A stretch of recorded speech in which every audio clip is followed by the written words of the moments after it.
Sengaja memori itu memang diciptakan Allah, lupa kita.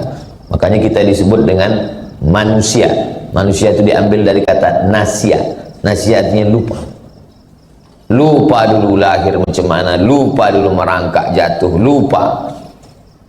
Kayak manusia yang lupa ini diingatkan. Ada yang lebih parah lagi, lupa kampung, lupa rumah, lupa bini.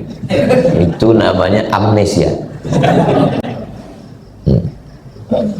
Ada kawan saya pakai motor, malang tak dapat ditolak, untung tak dapat diraih, jatuh, pecah helm. Kata dia, aku ini dulu hampir hafal Quran, man. Waktu jatuh itu hilang semua, Al-Fatihah lah yang tinggal. Terus saya bilang, zaman saya kecil dulu, kalau ada radio itu yang rusak, antukkan sekali lagi, balik suaranya sih. Coba antukkan lagi, entah maunya dia balik sih. Aku takutku kalau ku antukkan ini Al-Fatihah itu pula hilang kan.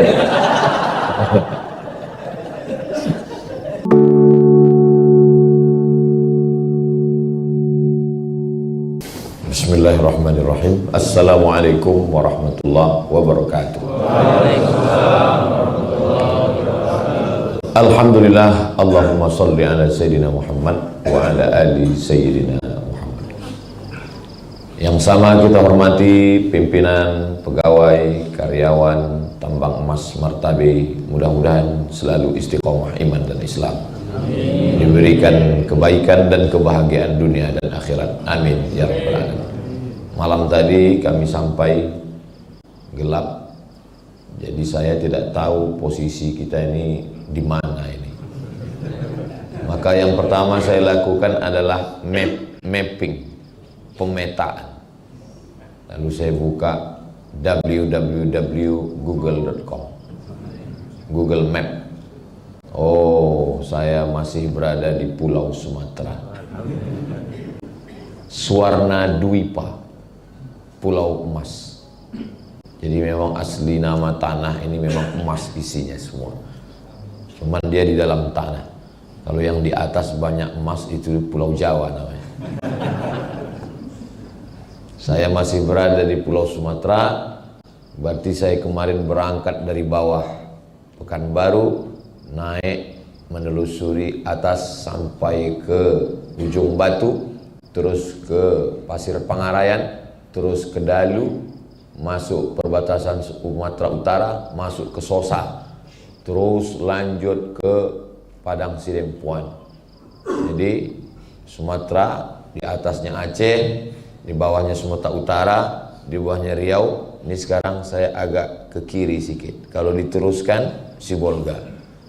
Nah, nanti baru perjalanan saya menuju ke kanan, terus ke Kota Pinang. Baru ke kanan. Kalau diteruskan lagi ke tepian pantai timur, Sumatera pantai barat, pantai timur. Inilah pentingnya supaya kita tidak salah arah. Karena kalau salah arah bisa pulang lagi ke Pekanbaru. Nah, sementara jadwal ini terus ke atas, naik nanti puncaknya ke Medan, baru naik dari Medan hari Senin, pulang lagi ke Pekanbaru naik pesawat. Begitu jugalah saat kita sedang berada di alam ini sekarang, mapping dulu. Aku ini sedang di mana ini? Apakah sudah sampai ke tujuan atau masih dalam perjalanan? Karena banyak orang yang menganggap ini tujuan. Inilah tujuan. Rupanya ini bukan. Ini masih dalam perjalanan. Lalu kita ini datang dari mana? Ada teori mengatakan bahwa dunia ini isinya dulu air semua. Tak ada tanah. Lalu karena disinari matahari yang panas berjuta-juta tahun, akhirnya air tadi menyusut. Ketika menyusut, naiklah tanah ke atas. Itulah yang disebut dengan daratan. Makanya lautannya lebih luas daripada daratan. Lalu makhluk yang ada di air tadi naik ke atas. Yang awalnya ikan di dalam, tiba-tiba dia berkaki naik ke atas. Karena kepanasan, kulitnya ini tumbuh bulu. Itulah dia jadi monyet. Lalu monyet berevolusi. Saya tak sampai hati mau mengatakan jadilah kita. Kalau saya bilang jadilah kalian, gak enak kali kan. Jadilah manusia. Yang punya teori ini namanya Charles Darwin. Jadi kata dia, kita tidak berasal dari mana-mana, kita berasal di sini dan akan mati di sini. Kata dia, mursyid mengirim pengganti. Penggantinya itu namanya khalifah. Karena Ustadz Abdul Somad tidak bisa datang, maka ada penggantinya UAS juga, namanya Ustadz Abdul Salam. Maka itu khalifah, pengganti. Kata Allah, aku ingin mengangkat satu makhluk di dunia, namanya khalifah, pengganti. Jadi kalau begitu, kita tidak di sini asalnya. Asal kita adalah diciptakan Allah di dalam surga, lalu kemudian dia ingin kita menjadi pengganti, dikirimlah kita ke bumi. Lalu kemudian selama di bumi ini melewati proses yang panjang, kira-kira 63 tahun.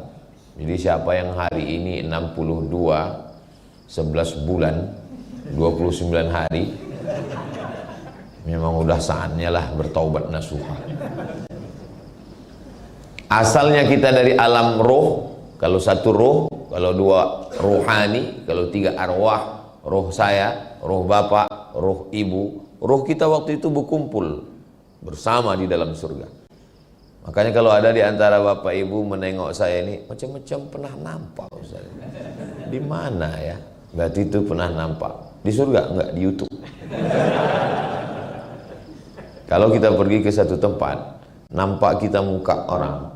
Setelah kita tanya dia, kita tak sekampung, kita tak satu sekolah, tapi kita macam pernah nampak. Berarti ruh kita pernah berjumpa di surga. Dijumpakan Allah lagi di sini. Begitu juga lah kata suami ke istrinya, aku macam pernah nampak kau di mana ya? Mungkin kita jumpa di surga. Tidak bang, kita dulu ngantri nonton di bioskop. Jadi kita berasal dari alam ruh, belum ada darah, belum ada daging, belum ada kuku, belum ada bulu, belum ada rambut. Lalu kemudian ruh tadi ditanya Allah. Wa idh akhadha rabbuka min bani adama min zuhurihim dzurriyyatahum wa ashhadahum ala anfusihim. Hai semua roh, alastu bi rabbikum, bukankah aku ini Tuhan kamu? Semua roh waktu itu menjawab, bala syahidna, kami bersaksi engkaulah Tuhan kami. Lalu kemudian setelah itu roh menunggu antrian untuk turun ke bumi. Memang sedap mendengar nyanyi sambil makan sayur kubis.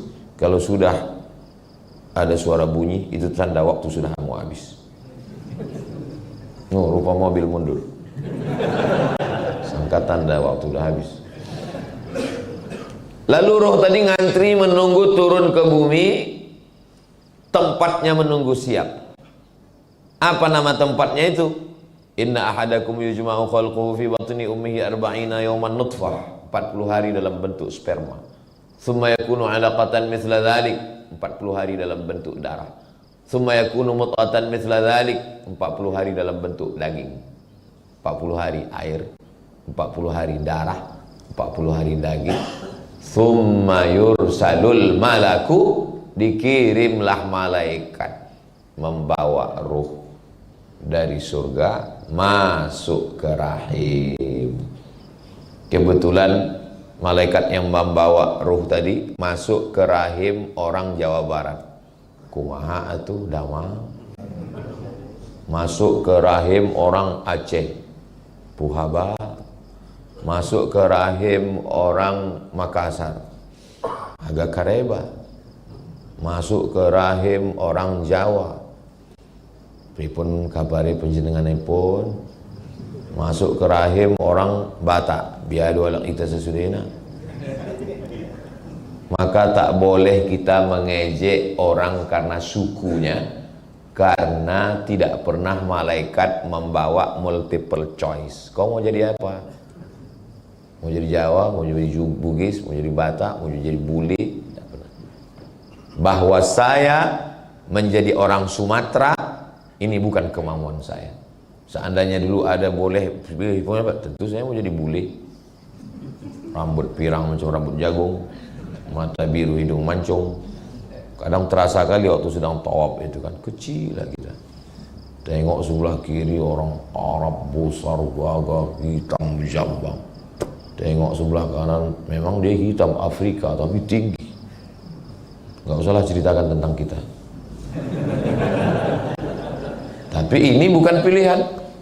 Menurut ilmu Allah, kau cocoknya jadi orang Sumatera, Abdul Somad. Cocok. Udah, kita terima saja takdir ini. Lalu kemudian kita berada di dalam rahim tadi 9 bulan 10 hari. Dulu begitu, sekarang katanya cepat, 5 bulan lahir.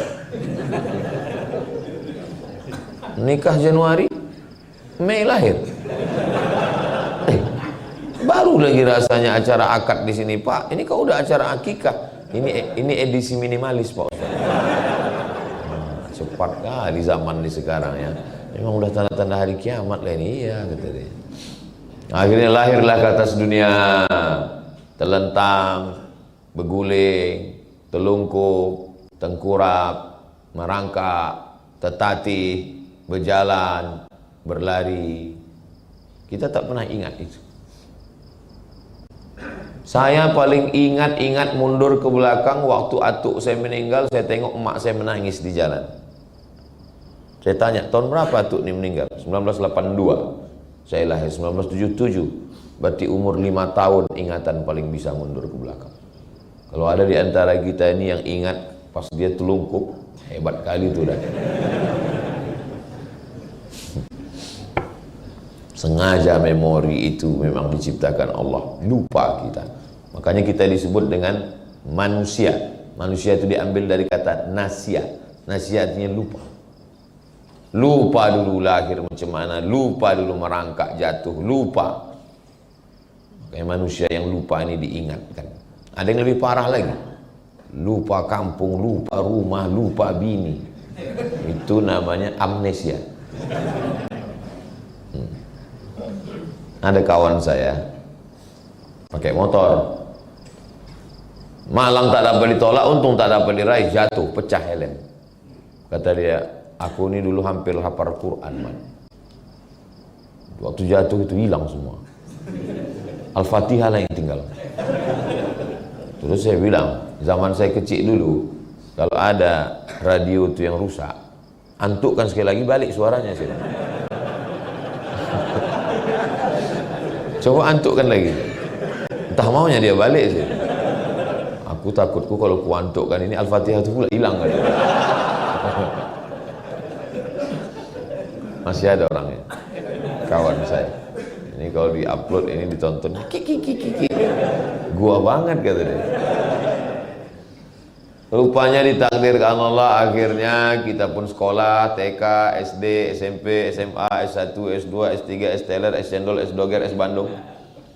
Nikah, punya anak, kerja. Rupanya ditakdirkan Allah saudara-saudaraku berada di tambang emas martabi. Langkah, rezeki, pertemuan, maut, rahasia Allah. Saya jangankan sebulan setahun yang lalu, 3 hari yang lalu pun tak tahu saya bahwa saya akan sholat subuh ini di depan orang yang berseragam. Bahwa saya diminta menjadi imam, berjalan, tak tahu saya. Kata Ustaz Iqbal, Sumatera Utara ini saya kasih jatah 4 hari. Hari Jumat saya datang, Sabtu, Ahad, Senin saya pulang. Setahun cuma 4 hari itulah saya datang. Kemana aja kita Bang Iqbal? Nanti kita ke sini, kita ke sini, kita ke sini, kita ke sini. Mendengar itu sakit kepala saya, udahlah. Ikuti aja lah kemana arah. Yang penting masih di jalan yang benar kan Bang? Iya. Akhirnya subuhnya kita rupanya berjumpa, sholat subuh berjamaah. Belum nampak lagi alam nih, entah di mana ini. Nanti udah nampak cahaya matahari, barulah saya tahu. Oh, di sini rupanya. Akhirnya nanti sampai masanya pensiun, lalu kemudian tua, lalu kemudian tua itu pasti, dewasa itu pilihan. Boleh untuk baju kaos tulis belakang. Tua itu pasti, dewasa itu pilihan. Tapi baju-baju yang motivasi model begini nih nggak boleh dibawa sholat ke masjid. Karena kalau dibawa tengok kawan bilang, mak betul juga ini.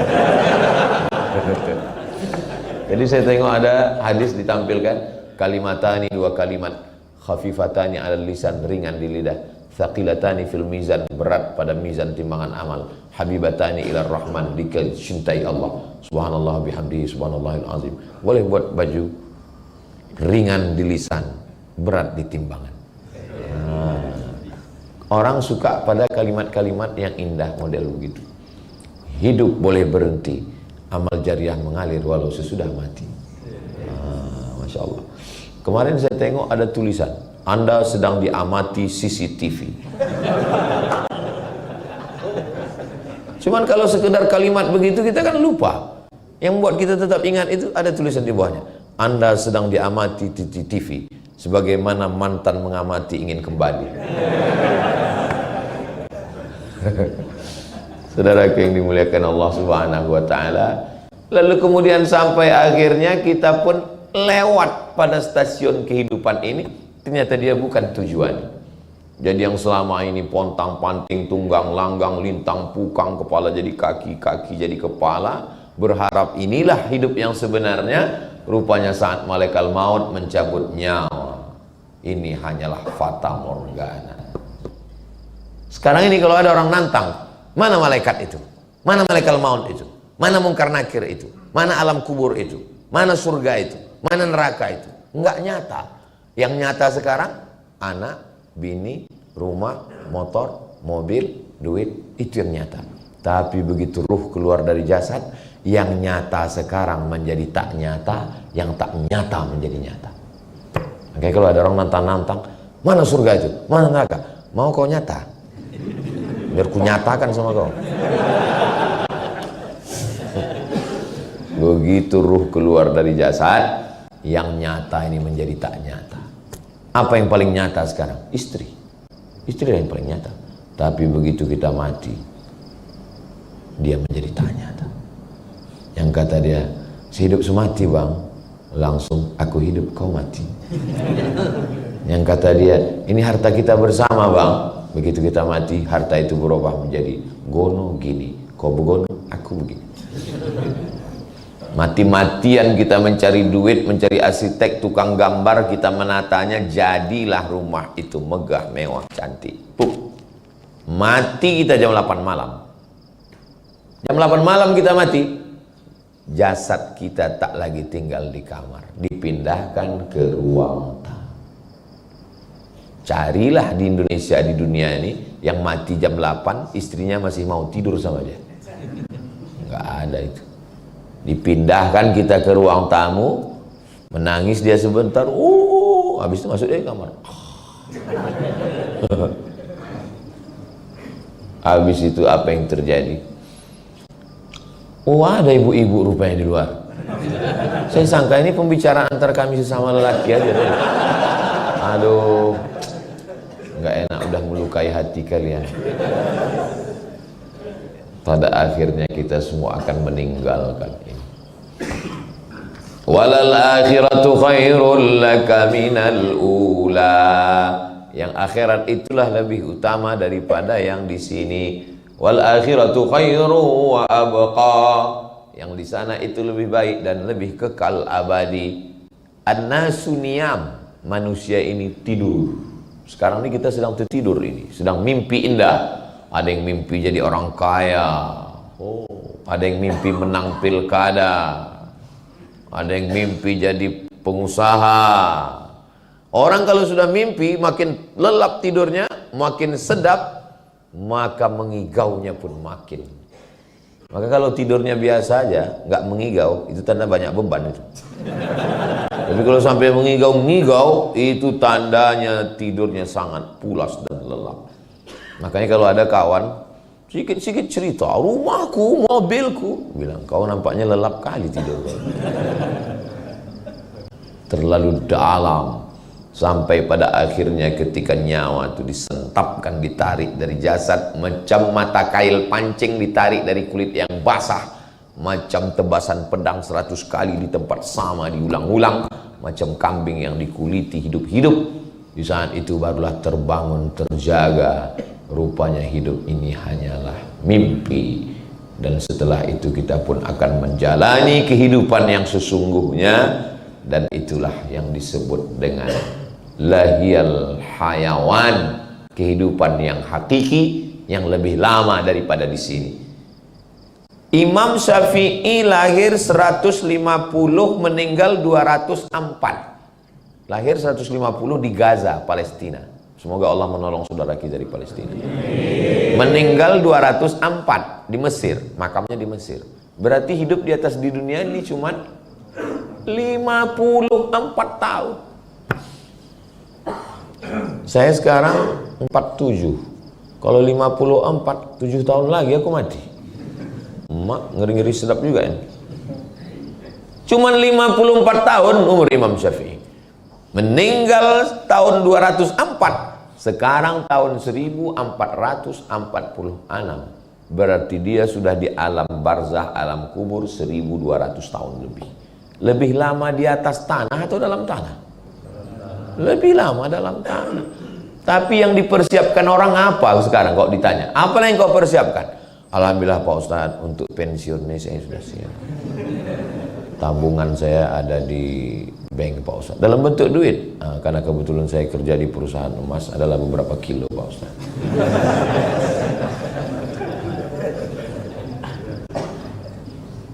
Yakin betul umur nih sampai pensiun. Disiapkan semua. Kalau tentara tadi malam saya tanya Pak Dan Yonip 123 Raja Wali, berapa pensiun Pak? 58 katanya. Kalau guru besar profesor 70. Kalau martabe 58. Hati-hati kalian yang 57. Yakin betul dia persiapan ini 58. Aku 58 pensiun, siap. Ya tak tahu malaikat maut datang 55. Rupanya malaikat maut itu kalau datang ditanyanya dulu kita, kau udah pensiun apa belum? Enak kali. Begitu sampai masanya kita mati, semuanya tinggal baju seragam diganti dengan kain kafan. Surat nama di STNK BPNKB, mati kita, surat mobil, surat motor dibawa ke Samsat, diganti nama orang lain. Kenapa? Karena orang pajak nggak mau mengutip pada almarhum. Yang paling sakitnya, ini kalau aku ceritakan nanti berubah perasaan kalian. Surat nikah pun berubah. Nama kita di surat nikah itu hanya bertahan 4 bulan 10 hari. Setelah itu berganti nama menjadi Bronis, berondong manis. Memang sekarang kalian senyum, tapi pas pulang dari sini nanti, aku yang khawatirkan berpengaruh pada etos kerja ini. Mohon maaf Pak pimpinan, tiba-tiba orang ini hari ini temenung aja. Dia tanya, kok nggak semangat kerja? Itu apalah kita semangat kok, pada akhirnya mati juga. Saya nggak mau itu. Ya, tujuan saya ini supaya kita ingat bekal kita, bahwa carilah emas nih sebanyak-banyaknya, carilah duit nih sebanyak-banyaknya, bangunkan ke masjid, bangunkan ke pondok pesantren, bangunkan ke rumah tahfiz. Kalau ada orang mengatakan, untuk apalah kita duit banyak, mobil banyak, bukan bisa dibawa mati. Apa kau bilang? Mobil nggak bisa dibawa mati? Bisa mobil dibawa mati. Mobil apa Pak Ustaz? Mobil ambulan. Meninggal almarhumah mak saya. Saya sedang ceramah di Pulau Madura. Kata adik saya, nggak ada rumah sakit ini yang mau ngasih mobil mengantar ke kampung. Mak sakit kali hati saya. Sebelum tahu orang itu mak Ustaz Somad. Setelah tahu, banyak kali. Saya tak mau ada orang sampai matinya dibawa naik ojek, digulung pakai tikar, dibawa naik ojek. Ada Bapak dapat gambarnya? Kalau belum nanti ku kirim. Saya mesti ada mobil. Saya bilang ke yayasan, mesti ada mobil ambulan. Alhamdulillah, sekarang yayasan kami tabung wakaf umat sudah ada 2 ambulan. Yayasan Zayan Insani Sejahtera ada ambulan, 1 ambulan. Pokoknya semua yayasan yang di bawah Ustaz Abdul Somad, setiap provinsi ada 1, wajib punya ambulan. Gimana saya bilang? Alhamdulillah Ustaz, kita udah punya ambulan. Siapapun masyarakat yang sakit meninggal gratis pakai. Syaratnya 2, sakit mati. Gratis. Gimana operasionalnya? Ada tiap hari. Jarang pula yang sakit, jarang pula yang meninggal sekarang Pak Ustaz. Alhamdulillah. Rupanya ambulan ini dulu saya tahu saya 2 aja tupoksinya, sakit mati. Sekarang 3, dipakai untuk mudik. Banyak yang nyewa ambulan pulang. Saya nggak diperiksa di jalan kan. Waktu COVID itu. Kan diperiksa ketat, nggak boleh lewat, nggak boleh. Ambulan lewat gitu. Padahal orang sehat semua dah. Kok bisa pulang kampung? Kami naik ambulan Pak Ustaz. Apa itu yang dimuliakan Allah Subhanahu wa taala. Jadi sampai akhirnya selesailah hidup kita. Pada akhirnya hidup hanyalah sepotong kenangan. Maka tinggalkanlah kenangan yang baik. Kau dulu kerja di mana? Aku kerja dulu di tempat tambang emas Martabe. Oh, di sana. Siapalah kawan kau yang paling kau ingat di tempat kerja kau? Ada 2. Yang satu itu baiknya ya Allah, macam saudara kandung. Yang satu itu hancur kalian. Ada setiap beban akulah yang jadi apa? Beban kerja ke aku juga. Beban absen ke aku juga. Beban hutang ke aku juga. Curiganya aku tuh dia memang dari tanah, tapi mungkin dari tanah timbul cipta dia. Saudara yang dimuliakan Allah Subhanahu wa taala, pada akhirnya menghembuskan nafas yang terakhir. Kalau bisa waktu kita lahir dulu semua orang ketawa menyambut. Oh, senang. Dan waktu kita mati semua orang menangis. Waktu kita lahir yang menyambut ketawa, kita menangis. Tak tahulah ya. Setahu saya belum ada lagi anak lahir ketawa. Kok lahir dia ketawa, kita pula pucat. Waktu lahir kita ketawa, yang menyambut. Waktu lahir kita menangis, yang menyambut kita itu ketawa. Kita mau waktu kita mati, keliling kita menangis dan kita tersenyum karena kita husnul khatimah. Sebelum ruh itu keluar dari badan, dikepakkan malaikat sayapnya. Nampak kita tempat kita di surga. Baru kita tersenyum, barulah kita mati. Itu maka waktu dibuka penutup wajahnya, kalau menengok jenazah itu buka tutup aja, buka nampak. Loh, kok senyum dia Pak Ustaz? Kata Pak Ustaz, mati itu sakit. Katanya mati itu menyakitkan. Kok senyum dia? Karena sebelum mati udah nampaknya tempatnya di surga. Saya, jangankan tempat saya di surga, tempat nginap tadi malam pun tak nampak saya. Di mana kita nginap nih Bang Iqbal? Di rumah masyarakat atau di hotel? Ada di sana itu apa katanya? Kotak-kotak besi kargo.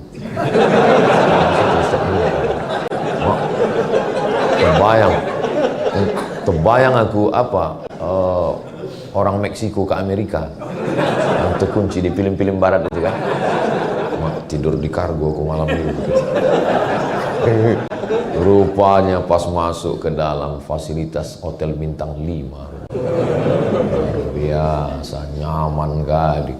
Pas tadi malam tuh tidur, belum tidur kali, pas mau tidur, nampak saya makhluk besar tinggi naik ke atas tempat tidur itu. Saya bilang, jangan kau ganggu aku, sesama saudara jangan saling mengganggu. Bismika Allahumma ahya wa amut. Tidur, bukan mau nakut-nakuti yang punya kamar tuh.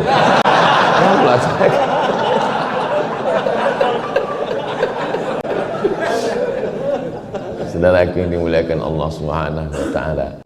Akhirnya kenapa lah Ustadz selalu kalau ceramah itu Ustadz pancing-pancing kami supaya senyum. Saya mau melengok jamaah ini bahagia atau tidak. Nah, maka kalau saya tengok dari senyumnya ini bahagia. Pernah saya pancing-pancing orang, nggak bisa dia ketawa. Saya pancing-pancing sikit aja.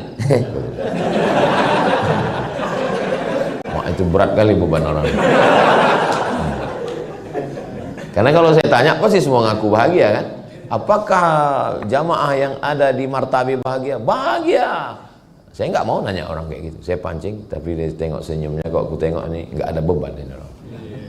Tapi nggak tahu juga lah kita kan. Saudaraku yang dimuliakan Allah. Tadi saya dikasih tahu, besok kita sholat subuh. Habis sholat subuh itu Ustadz menjawab pertanyaan katanya. Nah, biasanya kertasnya udah ditumpuk. Pas saya tanya, ada pertanyaan. Orang ini mau mencoba Ustadz menanyanya itu pakai telepati. Jadi tengoknya gini. Saya bilang ilmu saya belum sampai ke situ. Nah, jadi kalau mereka tak nulis, sampaikan aja. Maka tadi kata Bapak Ustadz Somad, nanti ada 2 pertanyaan, 2 dari laki-laki, 2 perempuan. Nggak masalah. Sebanyak apapun nggak apa. Apalah susahnya? Apalah susahnya membaca pertanyaan kan? Yang bisa saya jawab, yang nggak bisa saya bawa pulang. Nanti baru saya jawab dari Pekanbaru, di-upload, ditonton di channel Ustadz Abdul Somad Official. Subscribe, like, share, and comment. Nah, jadi lebih kurang setengah jam. Tadi dari jam 5.20, sekarang jam 6 kurang 10, 30 menit saya sampaikan materi. Intinya bahwa ini bukan tempat kita. Makanya kita tak nyaman di sini. Karena tempat kita yang asli nanti kita diundang oleh Allah. Ya ayyatuhan nafsul mutmainnah, wahai jiwa yang tenang, irji'i, pulanglah. Ini bukan tempat kau. Irji'i, pulanglah. Ila rabbiki radiyatan mardiyah, pulang dalam keadaan bahagia. Fadkhuli fi ibadi, masuklah bersama hamba-hambaku. Wadkhuli jannati, masuklah ke dalam surgaku. Mati itu membahagiakan. Makanya kalau ada orang yang takut mati, kau takut mati? Aku takut kali Pak Ustaz. Berarti takut pulang kampung. Kalau ada orang takut pulang kampung, berarti ada masalah di kampung. Tapi orang kalau udah mau dekat Idul Fitri, oh senang kali, disiapkan semua, baju baru, rumah baru, bini baru. Mau pulang kampung, semua baru, mobil baru dari Dialer, baru DP, kredit 4 tahun, bunyi klaksonnya pun bunyi kredit. Saudara yang dimuliakan Allah Subhanahu Wa Taala, akhirnya kita akan mati. Bersama kita di martabe ini berkumpul. Begini juga lah nanti kita berkumpul di surga Jannatul Firdaus. Nanti ketika kawan-kawan, sahabat-sahabat keluarga besar martabe ini masuk ke dalam surga, yang pertama kalian cari adalah Abdul Somad. Malaikat Ridwan, iya, kami udah 3 hari di sini nggak nampak kami Ustaz Somad. Apa transit dia? Kata malaikat, dia udah lama nunggu kalian di ruang VVIP. Amin. Amin. Begitu cara saya supaya dapat amin kalian. Nah, bersama kita insya Allah. Pak Ustadz, nanti aku kalau di surga itu sama kawanku itu yang satu kerja itu. Iya. Masa sama dia juga lagi di surga Pak? Sedang di dunianya sudah hancur kali bersama dia. Wa naza'na ma fi sudurihim min ghillin, segala sifat-sifat jelek di hati mereka kami cabut. Maka di surga itu nanti tak ada lagi sifat jelek. Dan di surga itu umurnya masuk surga itu antara 33, 32, 30, 31. La yadkhulul jannata ajuz, orang tua tak masuk surga. Oh, nangislah orang tua ini. Kenapa kau menangis, kata Nabi? Orang tua tak masuk surga. Kata Nabi, bukan orang tua macam kau tak masuk surga. Sesudah masuk surga nanti umur itu 30, 31, 32, 33. Saya dulu tak paham, apa maksud masuk surga itu 30, 31, 3. Rupanya umur yang paling enak itu 30, 31, 32, 33. Kalau udah sampai di atas itu 40, 45, 50. Macam mobil yang udah dipakai 5 tahun. Dia pencet klakson keluar air.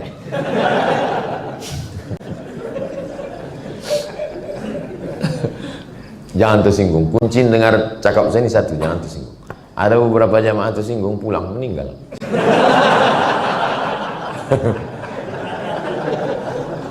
Lama saya bayangkanlah kalau kita masuk surga umur 70, dikasih bidadari, apa yang bisa kita lakukan? Jadi balik nanti kita umur yang paling enak itu umur 30, 31, 32, 33. Ustaz umur berapa sekarang? Kalau perasaan 27. Umur ini kan bukan masalah angka, masalah rasa kan. Maka saya kalau ditanya orang, Ustaz umur berapa? Menurut hitungan Komariah apa Syamsiah? Muharram Safar apa Januari? Ustaz umur berapa? Pusat ke atas apa pusat ke bawah?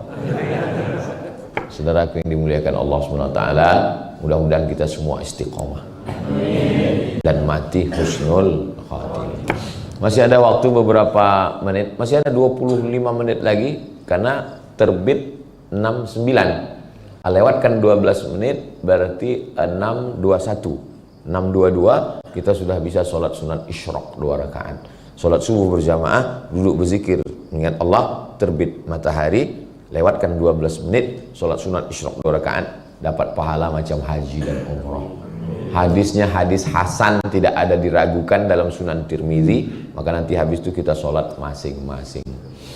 Kok kenapa tak ikut sholat? Kok keluar? Aku mau ini on time ini aku bekerja. Tadi udah dikasih tahu, hari ini nggak on time kali. Sunat, tidak wajib, tak apa-apa kalau tidak sholat. Tidak sholat ini, bukan sholat zuhur wajib, isya, maghrib. Itulah yang dapat saya sampaikan. Ada beberapa pertanyaan, jangan kemana-mana, kita lanjutkan setelah yang satu ini. Terima kasih. Assalamualaikum warahmatullahi wabarakatuh. Alhamdulillah, syukur Ustaz, Masya Allah, Alhamdulillah. Jadi saya pikir tadi sudah jelas ya, kita mendapatkan ilmu bahwa kita tidak di sini buat tujuan kita, tapi tujuan kita bagaimana kita nanti adalah kembali kepada kampung kita, yaitu kampung akhirat. Datangnya dari surga, maka kita akan kembali ke surga. Baik, Alhamdulillah, beliau akan memberikan kesempatan buat pertanyaan. Silakan yang sudah menulis mungkin di belakang ada sudah ditulis buat apa? Langsung pun nggak apa-apa. Oh, langsung boleh. Alhamdulillah. Ada? Apa dari Ikhwan, silahkan. Assalamualaikum warahmatullahi wabarakatuh. Waalaikumsalam. Ustaz ini bertanya, melihat YouTube Ustaz di TikTok, kenapa negara Israel itu tidak binasakan oleh Allah selama memakai berdamai? Waalaikumsalam. Wa ila 'adin akhahum huda. Nabi Hud diutus kepada kaum Ad, hancur Ad, enggak ada lagi. Wa ila Madyana akhahum Syu'aiba. Nabi Syu'aib diutus kepada kaum Samud, hancur Samud. Wa ila Madyan, wa ila Samuda akhahum Salihah. Kepada kaum Samud diutus Nabi Soleh, hancur, nggak ada lagi di atas muka bumi. Tapi Yahudi masih tetap ada. Disitulah mukjizat Nabi Muhammad SAW, bahwa Nabi mengatakan di akhir zaman akan ada umat yang akan memerangi kamu dan kamu akan berperang dengan mereka, sampai-sampai batu dan pohon kayu pun berpihak ke kamu, tidak ke mereka, kecuali satu pohon namanya pohon Gharqad. Dari Kairo satu hari naik mobil sampai ke satu kota namanya Rafah. Kota Rafah itu dibagi dua, sebelah diambil Israel, sebelah untuk Mesir. Dipasang pagar besi dengan voltase tinggi listrik. Kalau disentuh mati kita. Jadi orang sini mau berkirim surat ke sini pakai layang-layang. Tahun 99 saya ke situ, mereka kirim surat pakai layang-layang, dibaca ke sana. Kenapalah Israel ini masih ada? Kenapa Israel Yahudi? Nabi Ibrahim punya anak namanya Ishak, Ishak punya anak namanya Yakub. Yakub ini namanya dua, satu lagi Yakub, satu lagi Israel. Isra artinya hamba, El Tuhan. Israel hamba Tuhan. Kalau bahasa Arabnya Abdullah, Abdurrahman, Abdurrahim, Abdul Somad. Jadi Abdul Somad Israel, hamba Tuhan. Lalu kemudian anak cucu keturunan Yakub itu disebut dengan Bani Israel. Yakub punya anak namanya Yusuf. Yusuf punya saudara namanya Yahuza. Yahuza ini punya anak cucu keturunannya Yahudi. Itu beda Yahudi dengan Israel. Jadi semua Yahudi Israel, tapi tidak semua Israel Yahudi, karena tidak semua keturunan Yahuza. Kenapa mereka ini masih ada zaman sekarang? Jadi saya dulu zaman kuliah, kita kan selalu berpikir, kok ada mereka nih? Saya tanyalah ke Syekh Muhammad Jibril, guru besar tafsir Al-Azhar, Profesor Dr. Syekh Muhammad Jibril. Syekh, kaum Samud habis, kaum Madyan habis, kaum habis. Kenapa kaum ini disisakan Allah sekarang? Syekh Muhammad Jibril tersenyum. Kata dia, kalau Israel dihancurkan Allah juga, apalah tiket kau masuk surga? Oh, rupanya itu disisakan Allah untuk kita rupanya. Makanya kalau punya pasukan bala tentara, kirimkanlah ke sana untuk menghantam Israel. Tentara Palestina yang sudah dijajah sejak 1946. 1946 mulai Israel itu masuk mencomot Palestina itu. 1945 kita merdeka, 1946 mereka terjajah. Sampai sekarang 2024, duit tak ada, diembargo, susah. Tapi tentaranya masih ada tetap berjuang. Nggak mati-mati tentara itu. Tentara Israel begitu tertangkap oleh Hamas, ditarik, dibuka bajunya, pakai pampers. Itu kencing-kencing mereka menghadapi Palestina itu. Kenapa? Karena orang kita berjuang untuk mati. Orang kita kalau sudah berjuang itu niatnya mati syahid. Iskariman, hidup mulia, au mut syahidan, atau mati syahid. Mereka berjuang karena gaji, karena dolar. Makanya kalau sudah ditempatkan, kamu pasukan ke depan besok melawan Palestina, langsung orang itu ke supermarket beli pampers. Kenapa ini masih disisakan Allah SWT? Untuk menengok mana yang pejuang, mana yang pecundang. Bisa juga untuk baju kaos. Buat gambar Masjidil Aqsa besar, bawah. Untuk melihat mana yang pejuang, mana yang pecundang. Jangankan berjuang ke Palestina, masalah memboikot aja masih diejek-ejek orang. Jangankan orang biasa, ustadz pun masih makan produk-produk. Kita mesti melawan Israel, menolong Palestina, takbir, Allahu Akbar. Selesai acara, ustadz yang melawan tuh makan donat buatan Israel di airport. Datang Ustadz Tengku Zulkarnain. Tadi Bapak Ustadz bilang kita melawan Israel, itu kan produk Israel, kenapa dimakan? Setiap rupiah yang kita beli itu akan mengirim beli senjata untuk membunuh saudara kita. Kenapa produk ini masih Bapak makan? Apa kata dia? Ini adalah Israel, mesti kita selesaikan.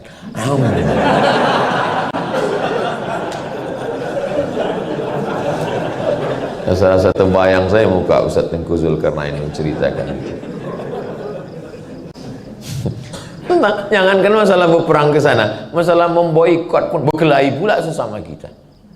Tengoklah di medsos itu, berkelahi sesama kita, bukan orang lain yang mengejek, mengolok-olok kita itu. Malah anak-anak lebih sadar. Kawan saya pulang dia ke rumah, dibawanya produk Israel tuh, dikasih anak, nggak mau Pak. Kenapa nggak mau? Itu ada darah saudara kita di Palestina. Biar papa habiskan, kata ya. Jadi ini memang dikirim Allah untuk menguji iman kita. Kalau begitu Pak Ustadz, kami tinggalkan tambang emas nih ke Palestina kami. Jangan. Karena kita tidak ahli di situ. Saya khawatir Bapak semua pergi ke Palestina 2-3 hari keluar berita. Semua pasukan dari tambang emas lemas karena tak dapat lontong sayur dan nasi uduk. Kenapa Ustadz tiba-tiba ingat lontong sayur? Nampak aku udah ada piring.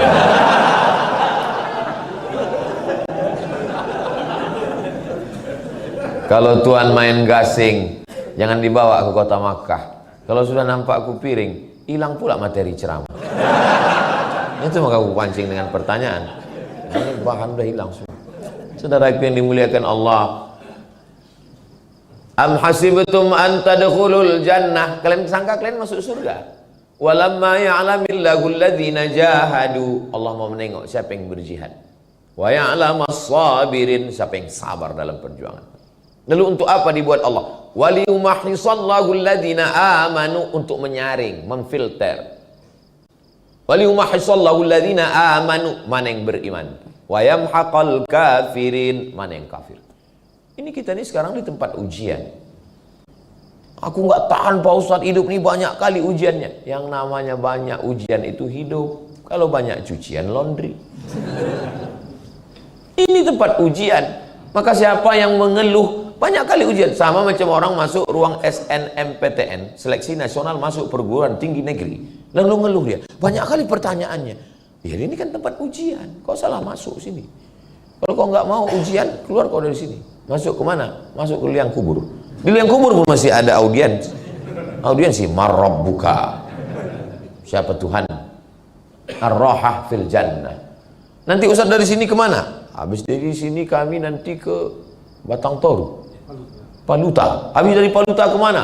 Habis itu kami nanti ke Labuan Batu. Habis itu ke Medan. Habis itu Ustaz pulang ke rumah. Habis itu kemana? Habis itu ke Maluku. Habis itu kemana? Habis itu ke Malaysia Desember. Habis dari Malaysia kemana? Ke Jakarta. Terus istirahatnya kapan Ustaz? Istirahatnya nanti di surga bersama kamu, Besti. Begitu juga nanti kalau bapak pas pulang ditanya, abang nih ku tengok kerja, kapan abang istirahat? Nanti bersama kamu di surga Jannatul Firdaus. Apa kata dia? Alah, ngomong aja. Jadi memang disisakan Allah itu untuk kita. Kalau sanggup dengan nyawa, tak sanggup dengan nyawa, dengan harta, kirimkan apa yang kita bisa bantu. Ini musim dingin, turun salju di Palestina. Mereka saudara kita itu perlu selimut, kirimkan untuk selimut, untuk rumah. Kirim ke lembaga yang resmi, Basnas, Badan Amil Zakat Nasional. Kami pernah menggalang dana. Saya tidak mau ikut acara manapun kecuali dengan Basnas, karena itu lembaga negara sampai ke sana. Pas penggalangan dana, malam solidaritas Palestina di halaman Masjid An-Nur. Terkumpul semua duit, saya tanya, berapa panitia terkumpul? 11 miliar terkumpul. Padahal kalau pengajian-pengajian biasa paling 25 juta, 20 juta. Disitulah nampak pedulinya kita dengan Palestina. Tapi banyak juga yang teriaknya kuat, Allahu Akbar. Pas keluar duit 2.000. Al-Masih.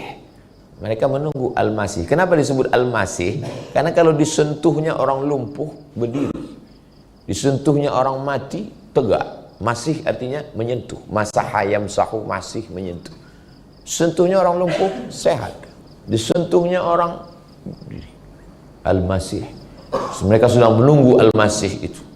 Al-Masih Isa Pak Ustaz? Al-Masih yang asli namanya Al-Masih Isa. Al-Masih yang KW namanya Al-Masih Dajjal. Dajjal itu KW. Makanya kalau ada ibu-ibu pakai gelang emas tapi palsu, itu namanya emas KW, emas Dajjal. Emas yang asli itu di Martabe. Sampai mana tadi? Lupa pula. Jadi mereka sedang menunggu Mesias ini datang. Mesias itu mau turun ke bawah, syaratnya 5. Yang pertama, kuasai Palestina. Itu mengapa mereka menguasai Palestina 1946. Karena Mesias itu sedang di langit, sedang nunggu dia. Kalian mau aku turun? Kata dia. Mau kalian aku turun? Nah, kalian ambil Palestina ya. Itu maka mereka ambil Palestina. 5 juta Yahudi dari seluruh dunia sudah pulang ke Palestina. 5 juta orang sekarang. 5 jutanya dia, bukan banyak, 5 juta. Kita hampir 300 juta. Andai serentak kita terkencing bersama, pipanya kita arahkan ke sana. Mati orang itu tenggelam.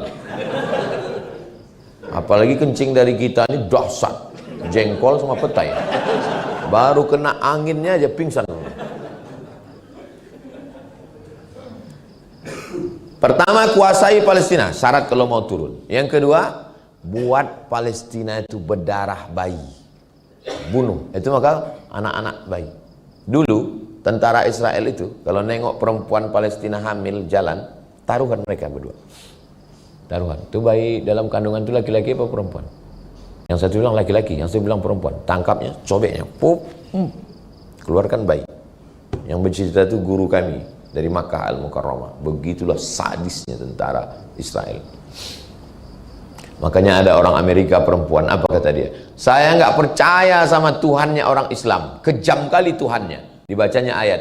Kullama nadijat juluduhum, ketika kulit mereka masuk neraka gosong melepuh, badalna juludan ghairaha, kami ganti dengan kulit yang baru. Kejam kali Tuhan begitu. Dulu saya nggak percaya sama Quran itu karena Quran menceritakan Tuhan yang sangat kejam. Setelah peristiwa Israel ini, memang cocoklah neraka itu diciptakan untuk mereka dan bersyahadat dia masuk Islam. Sudah saya posting videonya di Instagram yang followernya 9 juta itu. Maksudnya yang belum follow lah.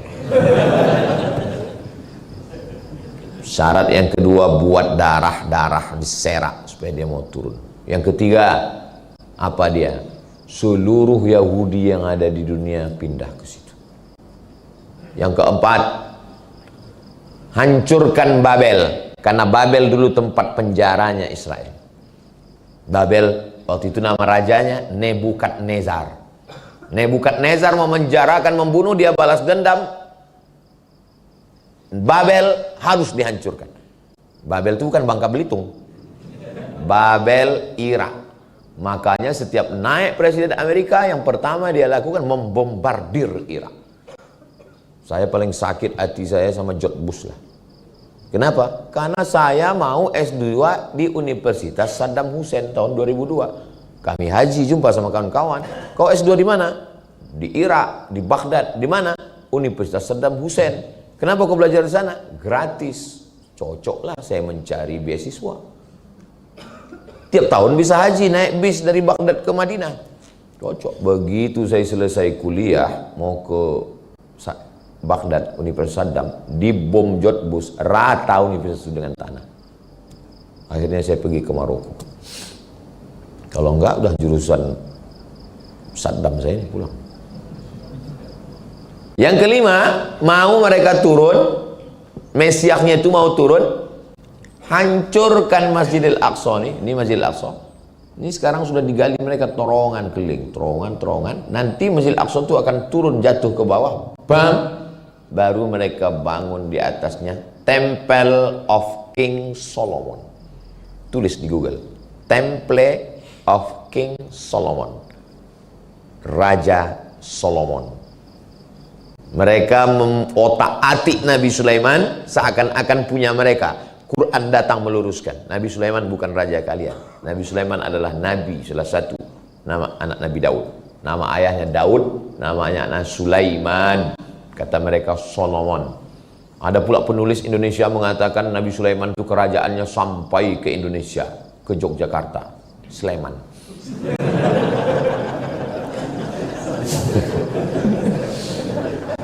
Saudaraku yang dimuliakan Allah SWT, itulah kenapa menjawab pertanyaan kenapa mereka mengambil Palestina, kenapa anak-anak berdarah di Palestina, kenapa mereka ingin meruntuhkan Masjidil Aqsa.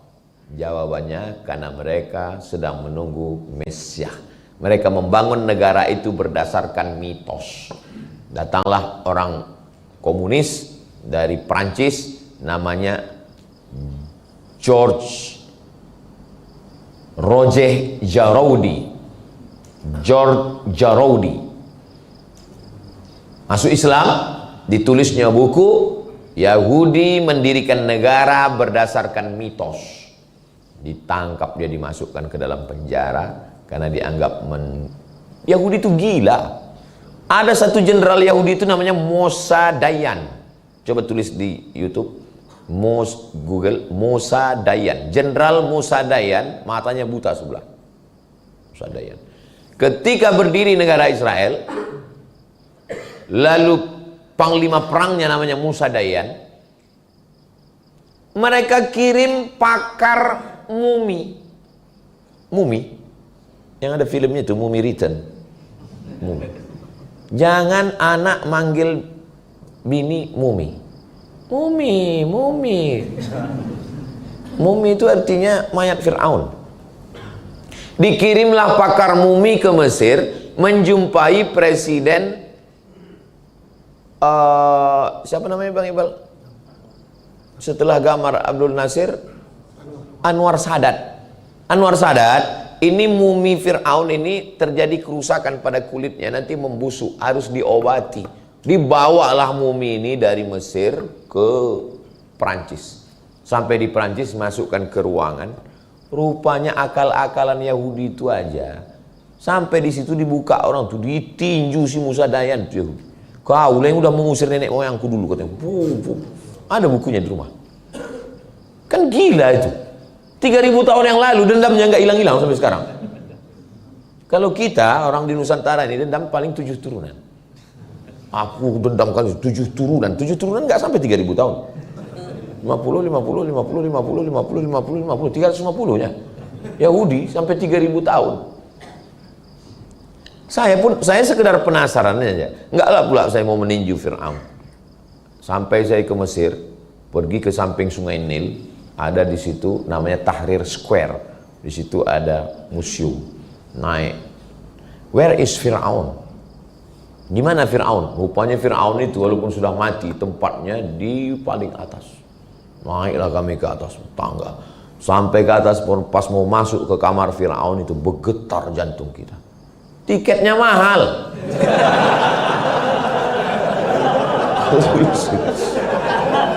100, dulu 100 pon.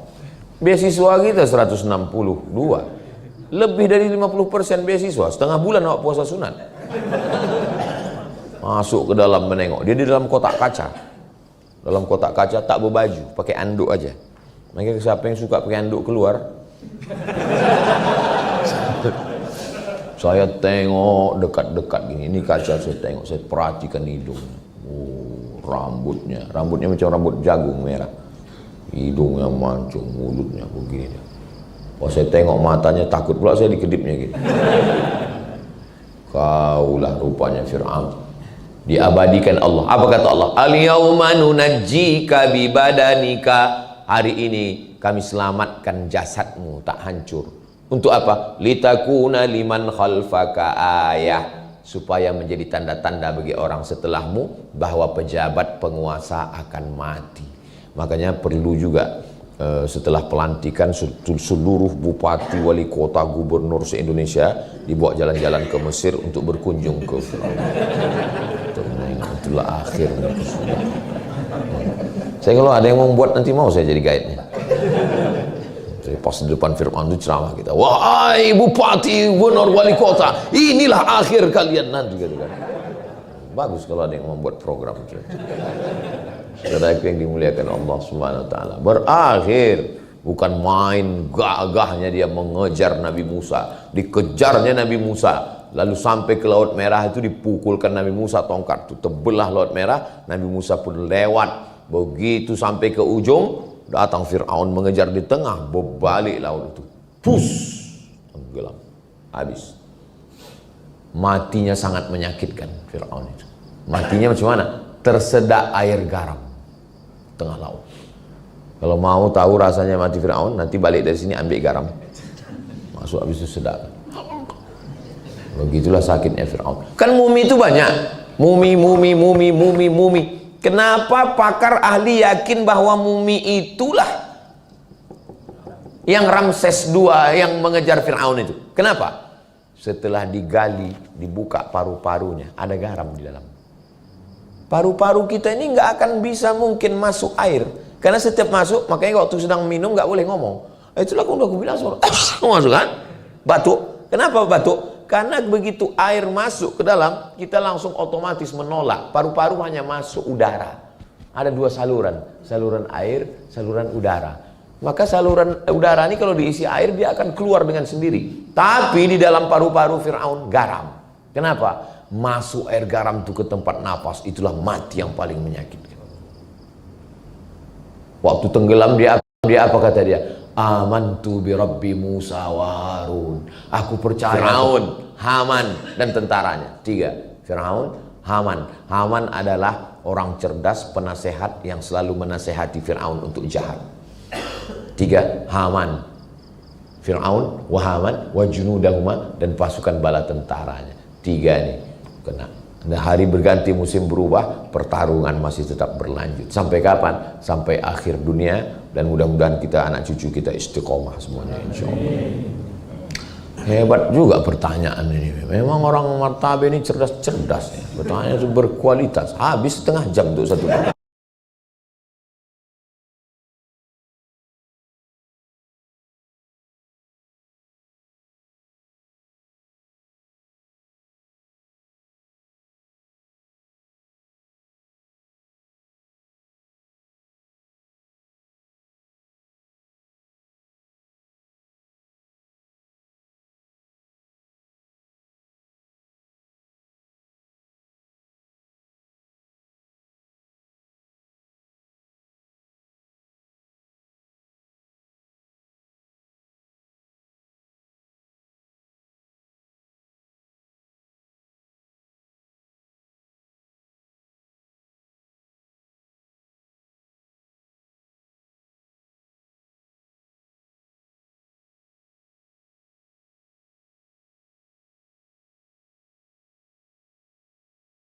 Jam untuk satu pertanyaan. Baik, syukran Ustaz.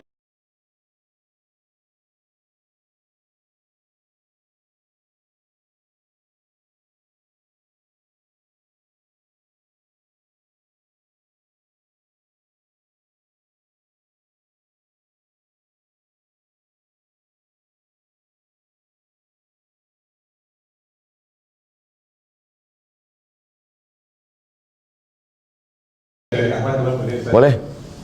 Baik, dari Ahmad saya bacakan, Ustaz. Pak Ustaz, bagaimana cara kita sebagai manusia untuk membuat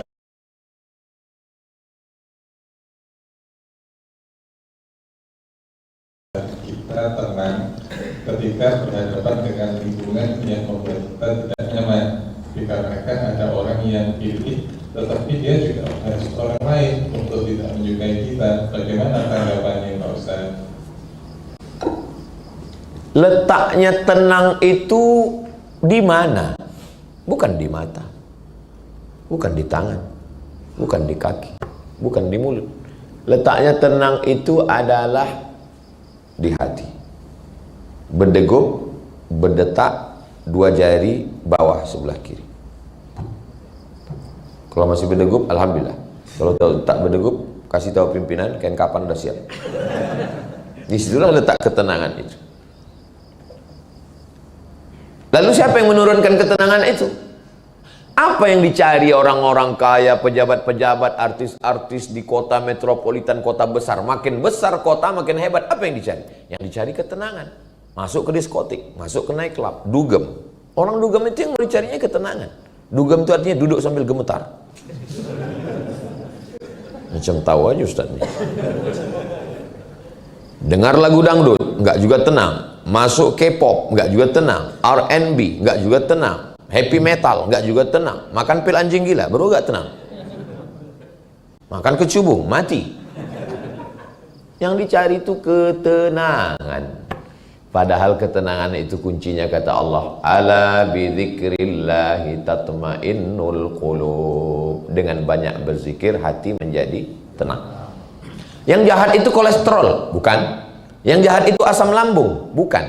Yang jahat itu adalah jantung koroner, bukan. Yang jahat itu adalah akal pikiran. Pikiran itu yang jahat.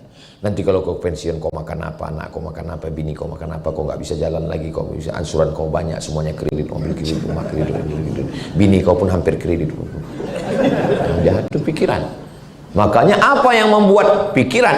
Makanya ketika ke rumah sakit, kelihatannya bapak sudah jaga dietnya, makanannya sudah bagus, cuman bapak banyak pikiran. Nah, ini kita kasih obat ya. Ini obat penenang Pak. Akhirnya pas dimakan berhenti berpikir. Pas bangun berpikir lagi. Nanti kita pensiun makan apa? Makan lagi Pak, kata dia. Pas bangun pikir lagi. Nanti kalau aku begini mau makan apa? Anak macam mana? Menikahkan anak macam mana? Ini gaji tak naik-naik. Ini belum cair lagi. Makan lagi Pak, katanya, tidur lagi. Makanya orang suka makan pil obat penenang. Artis-artis, pejabat-pejabat, tenang, biar supaya tenang. Pergi ke rumah, tertulis di depan rumah spiritual, mendatangkan ketenangan. Tulisannya apa? How you can stop your mind. How bagaimana? You kamu can bisa stop menghentikan your mind. Bagaimana bisa menghentikan pikiran? Pejamkan mata, amati nafas, hembus, tarik dalam. Hembus. Lupakan semua beban. Lupakan anak. Lupakan istri. Sudah lama lupa Pak. Tarik nafas. Fokus pada nafas. Tarik ke atas pelan-pelan. Tahan. Tuh. Kentut. Ada yang tekan. Buyar konsentrasi. Dalam Islam kita tidak diajarkan bersemedi meditasi. Kosongkan.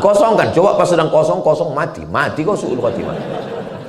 Kosong enak aja kau kosong. Kita tidak diajarkan meditasi. Kita tidak diajarkan minum khamar. Kita tidak diajarkan pakai sabu narkoba. Kita diajarkan menyibukkan ini sehingga ini ditolong Allah untuk tenang. Asal sudah sibuk ini, makanya tadi selesai sholat saya ajak berzikir la ilaha illallah wa la syarika la lahul mulku wa lahul hamdu Allahumma antas salam wa minkas salam wa ila subhanallah subhanallah subhanallah subhanallah. Kalau kuat di sini, lemah di sini. Kalau kuat di sini, lemah di sini. Kuatkan dia di sini. Subhanallah subhanallah alhamdulillah alhamdulillah Allahu akbar Allahu akbar. Ada tasbih itu 100. Afdalu dzikri fa'lam annahu la ilaha illallah la ilaha illallah. Ustadz, Habib, Kiai, Tuan Guru, saya ini sedang susah hati, sedang galau, banyak itu, banyak ini, musibah segala macam. Bagaimana? Kau bersolawat satu hari 1000 kali. Bingung orang nih, kok 1000 kali? Sebetulnya tujuannya ketika mulut bersolawat, hati ingat Nabi, ini stop. Makanya orang gila sehat. Kenapa? Dia tak berpikir. Tapi bukan saya ngajak kita gila semua. Yang kita buang dengan zikir itu adalah pikiran-pikiran negatif. Saya menemukan sendiri. Tak dapat saya dari mana. Ketika almarhumah mak saya meninggal, memang pikiran saya. Selalu saya menyalahkan diri saya. Kenapa kau tak bangunkan rumah mak kau? Kenapa kau tak belikan dia mobil mewah? Kenapa kau tak bawa dia jalan-jalan? Kenapa kau tak belikan dia baju-bagus? Kenapa tak kau belikan dia emas? Kenapa tak kau kasih dia? Kenapa? Padahal udah saya buat semua. Pikiranlah saya selalu menyalahkan saya. Akhirnya saya menemukan sendiri untuk menghentikan pikiran. Setiap ingat saya bacakan Al-Fatihah. Untuk almarhumah makku Al-Fatihah. Auzubillahi minasyaitonirrajim. Bismillahirrahmanirrahim. Alhamdulillahirabbil alamin. Ketika saya baca Al-Fatihah, hati saya tenang, pikiran baru saya menemukan, oh, kalau mulut kita sibuk zikir, hati kita berzikir, pikiran kita tenang. Itulah makna ayat ala bidzikrillahi tatmainnul qulub. Orang tarekat Naqsyabandiyah wajib satu hari 5.000 zikir wajibnya. Allah Allah. Allah Allah Allah Allah Allah Allah Allah Allah Allah Allah Allah Allah Allah Allah. Itu maka pikiran kurang dia memikirkan yang negatif dan ditolong Allah. Allah yang menolong kita. Tapi kalau kita tidak berzikir, oh. Zaman dulu kunci pintu pagar, kunci pintu rumah, kunci pintu kamar, di kamar kita tenang. Zaman sekarang kunci pintu kamar, kunci pintu rumah, kunci pintu kamar, duduk di rumah. Di komen orang di Google, di YouTube, di Instagram. Tidak ada lagi yang menenangkan. Zaman dulu jam 2 malam kita bangun tahajud tenang. Zaman sekarang bangun kita jam 2 malam usolli sunat tahajud. Gol! Orang nonton Manchester United, Liverpool. Di mana kita mau cari ketenangan? Ketenangan itu bukan tengah malam. Ketenangan itu bukan di Makkah, Madinah. Ketenangan itu bukan di mana-mana. Bukan menyepelekan Makkah dan Madinah. Ketenangan ada dalam dirimu. Dengan berzikir kepada Allah. Zikir kata guru saya 3. Yang pertama istighfar, astaghfirullahaladzim, astaghfirullahaladzim, astaghfirullahaladzim. Yang kedua salawat, Allahumma sholli ala sayyidina Muhammad wa ala ali sayyidina Muhammad. Yang ketiga la ilaha illallah. Ya sesuai kondisi. Kalau kebetulan atasan nanya gimana proses kinerja, progres kerja kita ke depan, subhanallah walhamdulillah. Enggak gitu juga ya, kalau sedang rapat ya ngomonglah kita. Pas berhenti, kadang orang ini kebanyakan gaya, pas dekat kawan, pas nggak ada orang, main handphone. Kalau saya manusiawi aja, pas lagi tenang, zikir, pas lagi kosong, zikir. Pas ada orang nanya, cerita, ngobrol, biasa. Terus ini wow, dia zikir, oh, rupanya kamera online, lagi streaming. Oh, saya tengok, mak belum ada yang nonton nih.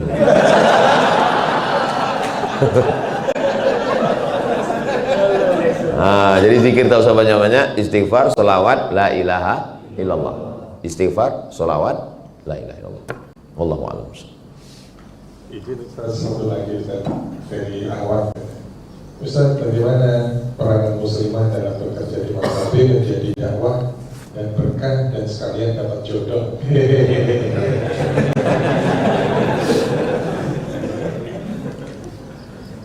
Saya termasuk lambat menikah karena mengurus almarhumah mak. 11 tahun saya serumah.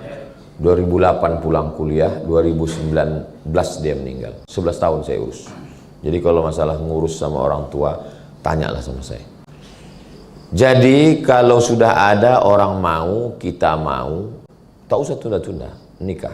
Tak usah terlalu banyak berteori. Saya dulu berteori, saya tanya tetangga saya, kawan, gimana Pak kita tahu bahwa orang itu jodoh kita? Kata dia, asal kita tengok bergetar itu jodoh kita. Lama kurun dong, asal tengok perempuan bergetar.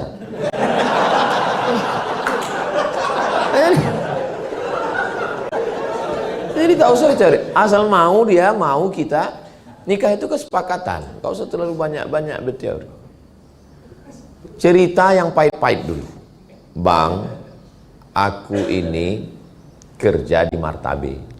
Jadi kau mesti ikut aku, atau aku ikut kau.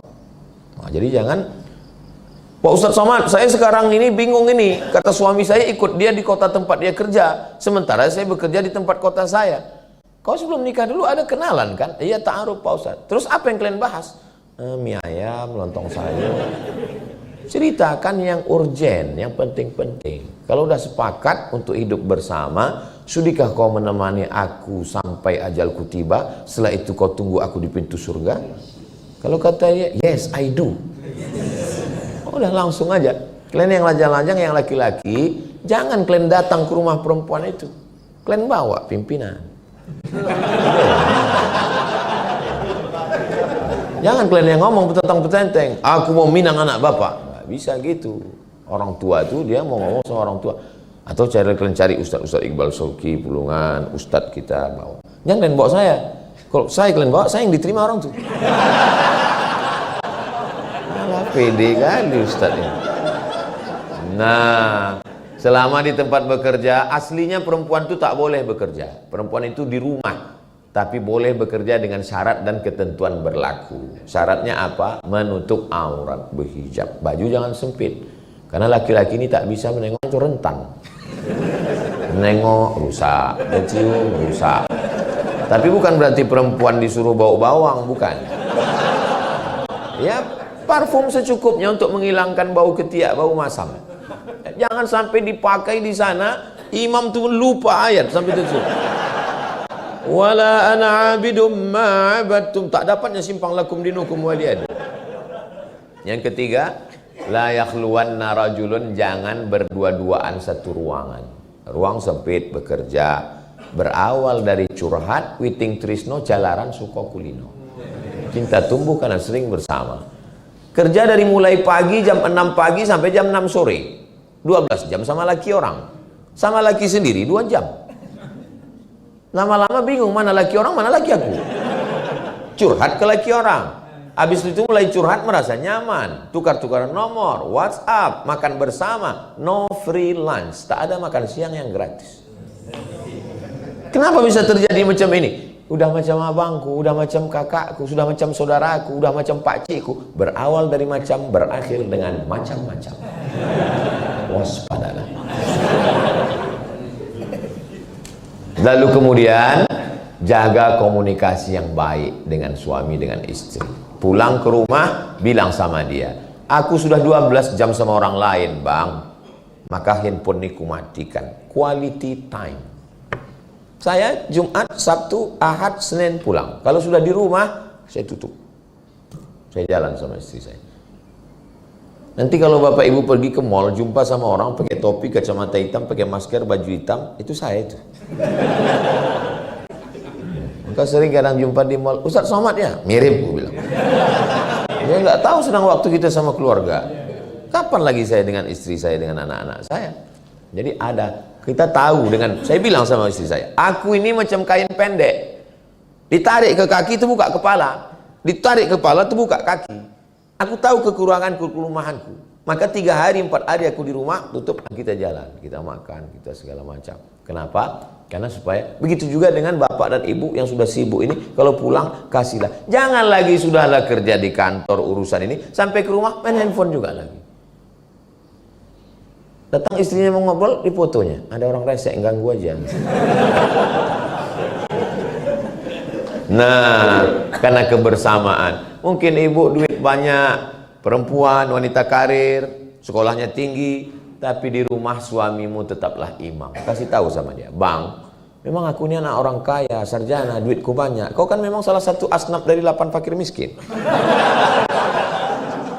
Tapi walaupun begitu kau tetap imamku, bang. Kau kan tahu aku kerja di tempat tambang emas kan? Jangankan duitku ini bang, nyawaku ku kasihkan ke kau. Satu-satunya kesalahanku, laki-laki kepala rumah tangga, dia ingin dihormati dan dimuliakan. Satu-satunya kesalahanku hidup ini bang, satu, mencintaimu. Dunia ini hampa kalau kau tak ada bang. Laki-laki suka kali dia ngomong, betul kan pak?